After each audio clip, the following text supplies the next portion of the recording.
What's up, everybody? It's about a week after Street Machines. I apologize for the kind of odd order of shooting some of this stuff. It was a pretty intense weekend. Friday, Saturday, Sunday. They're at the state fairgrounds up here in St. Paul. Anyway, so this video is going to be the runs on the autocross course. I shot runs the first day and the second day, and then the third day on Sunday I just focused on trying to get the best times possible out of this car after kind of learning the course and figuring out what I needed to do. I'll try and sync up some of the in-car footage with the footage that Morgan shot from the outside, which again, big thanks to Morgan. I'll have a short little video on his 400 wheel horsepower 2005 Vortex supercharged Crown Vic coming up here shortly. So big thanks to him for shooting some of those runs from the outside. If you don't see the videos synced up like picture in picture in this video, that means I couldn't figure out how to do it. So there. Anyway, guys, I really appreciate you watching. I came away with some really awesome times on Sunday, so hopefully you enjoy it. This thing, once I get some more power, is gonna be a monster. I got a few tricks in store for this. I think you guys are gonna enjoy coming up. Anyway, big thanks to Morgan and also Racecar Revolution for some of the photos while I was autocrossing. Big thanks to them. Put a link to their Instagram in the comments. Awesome photographer. If you're out in the upper Midwest area, whether it be an autocross event, drag strip, he might be there and he might be taking pictures of your car. So check him out. Great photographer. Anyway, let's get to the action. Also, guys, I shot about 20 minutes of the cruise route around the fairgrounds at Street Machine Nationals. The QA1 cruise video is up. Doesn't seem to really be super popular, so leave a comment down below if that's something that you want to see. If you want to see in-car footage of cruising around the fairgrounds, it's the full cruise lap on the cruise route. So comment down below if that's something that you want to see. Otherwise, maybe I'll just save that footage for a rainy day.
Guy keeps saying Crown Vic and it's a Mercury. I heard him while walking over there. He's like, looks like Crown Vic, but it's got Mercury badges.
Guys, and that is it for Autocross.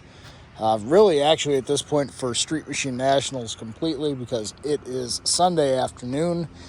I need to get ready to, unfortunately, go back to work, be on call at midnight. Oh, the joys of working for the railroad. But just to recap, guys, the best time I had on the QA1 Autocross course at Street Machine Nationals, which was much larger this year than previous years, was officially a 51-second time. I do believe I legitimately got a sub 51-second time, probably 50.9, 50.8. But these were mostly fun runs. Well, actually, they were all fun runs. And the timing system wasn't always synced.